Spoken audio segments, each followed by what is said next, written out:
안녕하세요. 이번 시간에는 인체에서 유용하게 쓰이는 피랍의 사용을 알아보겠습니다.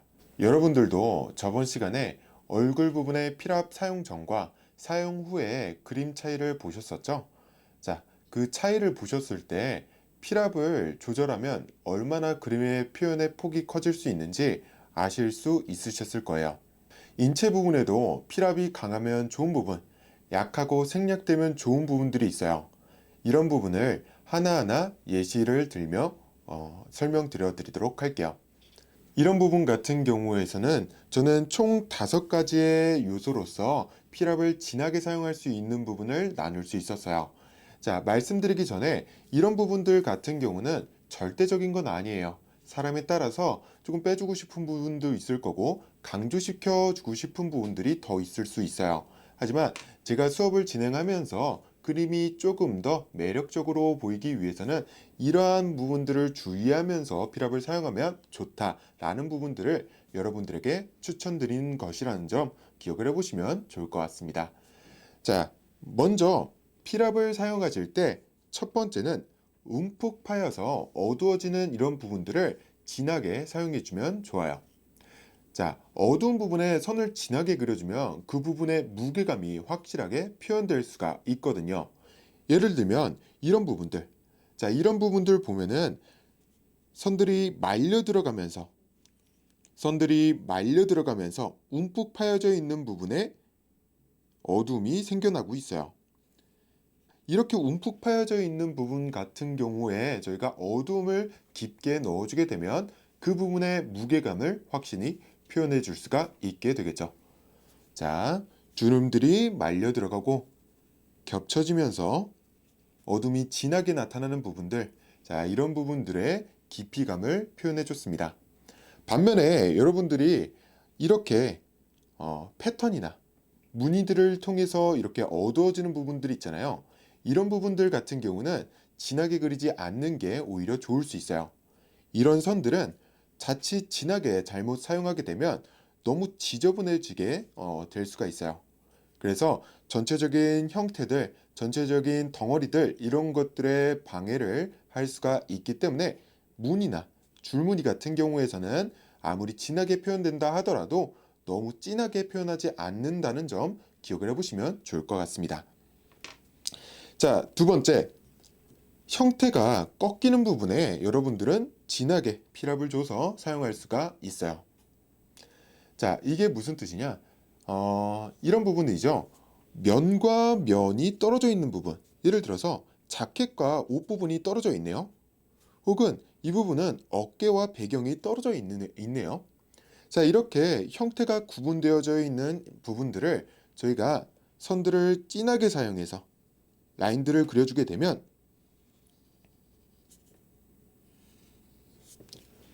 훨씬 더 면과 면이 떨어져 있는 표현들을 확실하게 구분 지어 줄 수 있어요. 자, 그래서 이런 부분 같은 경우에서는 형태의 외곽, 이런 부분에 선을 진하게 그릴 때는 외곽의 모든 부분을 진하게 표현하기보단 꺾이는 부분, 모서리 부분, 볼록하게 튀어나와 있는 부분들을 포인트로 진하게 그려주시는 게 좋아요.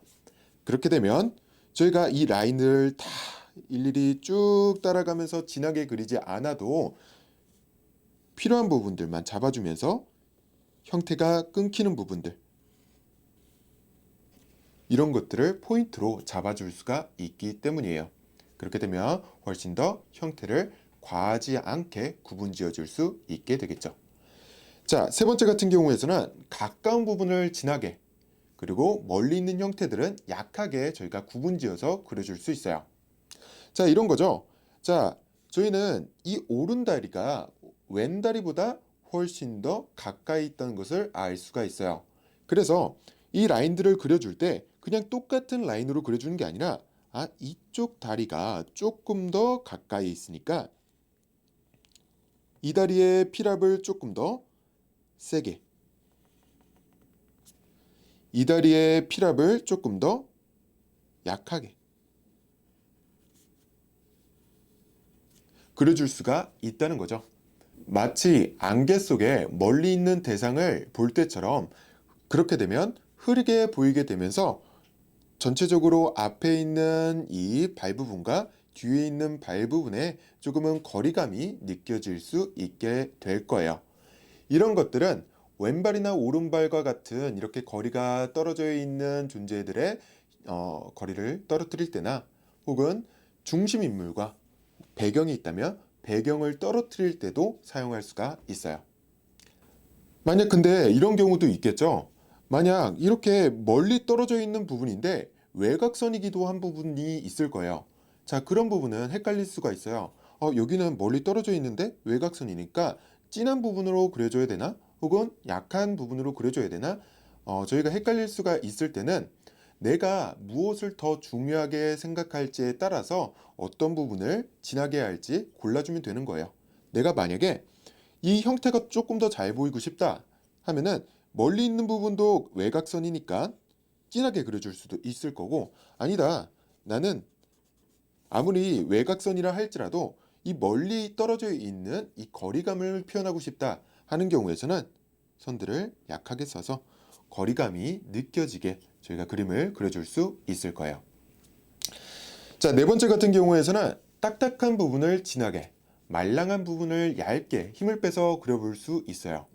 예를 들어 저희가 팔을 그릴 때 팔꿈치의 뼈는 도드라지게 딱딱하고 팔의 근육들은 지방이나 혹은 뭐 이런 근육들 때문에 말랑한 특성을 가지고 있죠.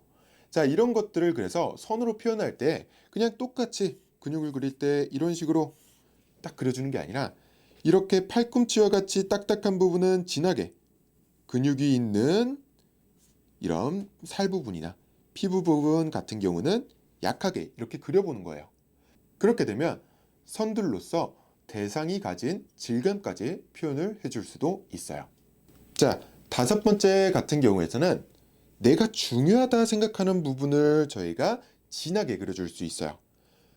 내가 혹은 사진에서 매력 포인트로 내세우고 싶은 부분, 혹은 내가 이 부분은 굉장히 진하게 사람들이 많이 봤으면 좋겠다 라고 생각하는 부분을 저희가 조금 더 필압을 살려서 그려주시는 거죠. 이런 거예요. 내가 그림을 그려줄 때 되게 매력 포인트가 될 수 있는 부분이 이쪽 부분에 있는 이 신발 부분이 굉장히 매력 포인트가 될 수 있을 것 같아요. 자, 그렇다 하면은 다른 부분들의 선들은 조금씩 약하게 써주되 여기 신발 부분에 사용되는 이런 선들은 과감하게 선들을 진하게 써주는 거예요. 자, 그러면 어떻게 되느냐?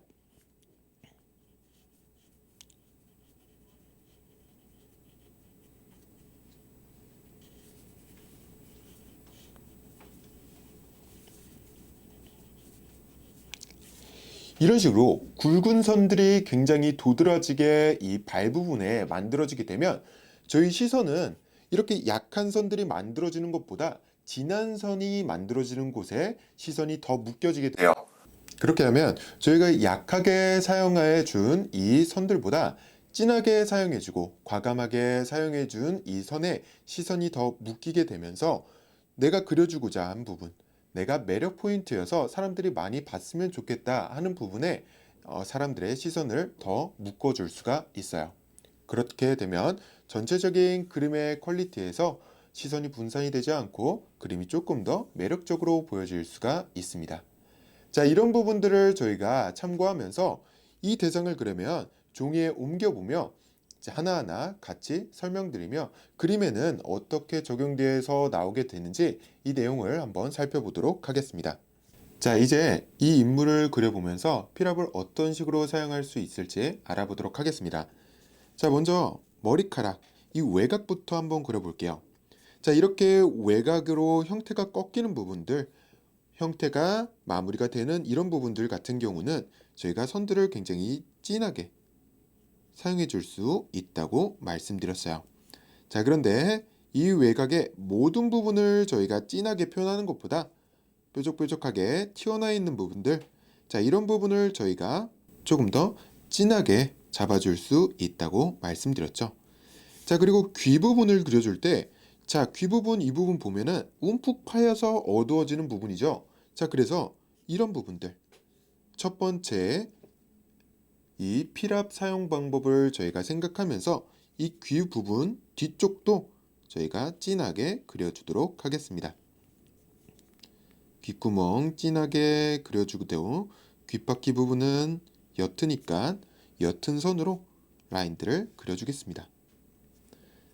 자, 이런 선글라스 같은 경우는 피부와 떨어져 있는 부분이죠. 자, 그래서 이 선글라스 자체에서 나타나는 이런 외곽선들은 저는 진하게 구분지어서 형태를 잡아줄게요. 선글라스도 마찬가지로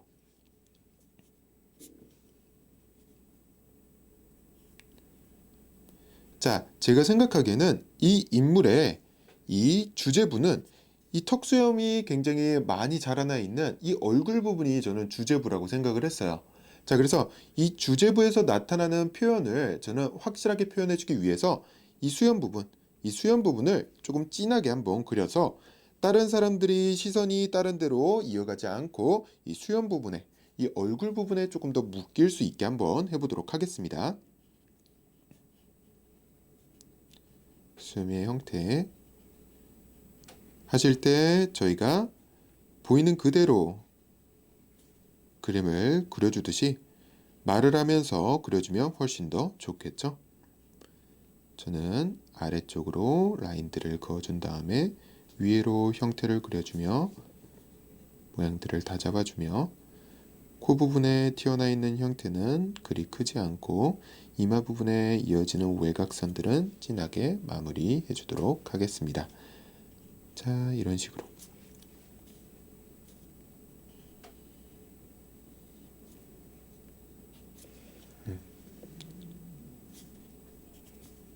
자, 그리고 이 어깨부터 시작해서 이 외곽으로 이어지는 부분들은 굉장히 도드라지는 이 형태의 외곽 부분이죠.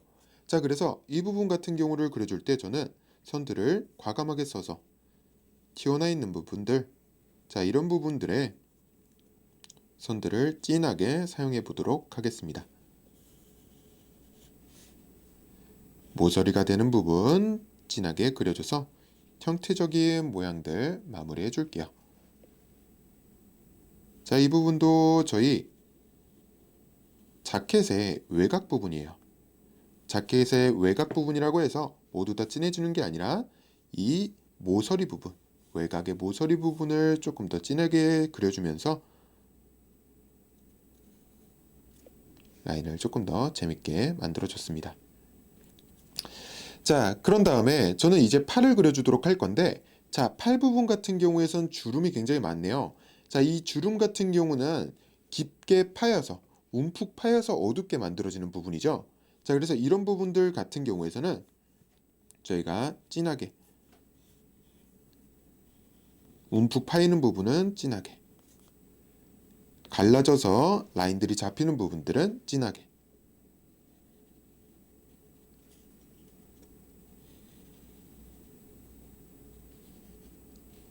그려주도록 하겠습니다.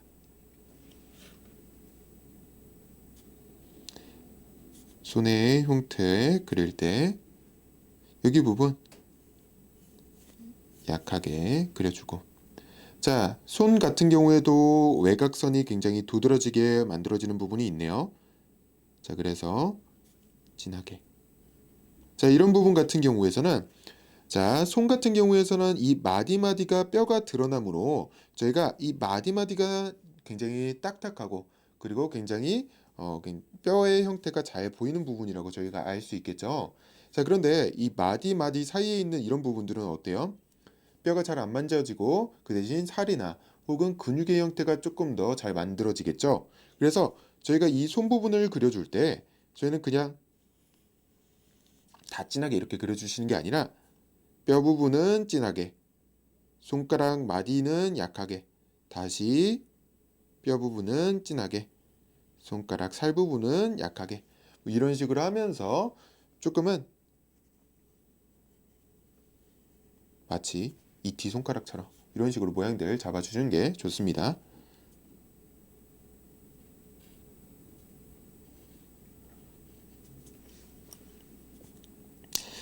자, 그래서 저는 이렇게 형태를 그려줄 때 이런 마디마디 부분에 약간 공을 살짝 넣어가지고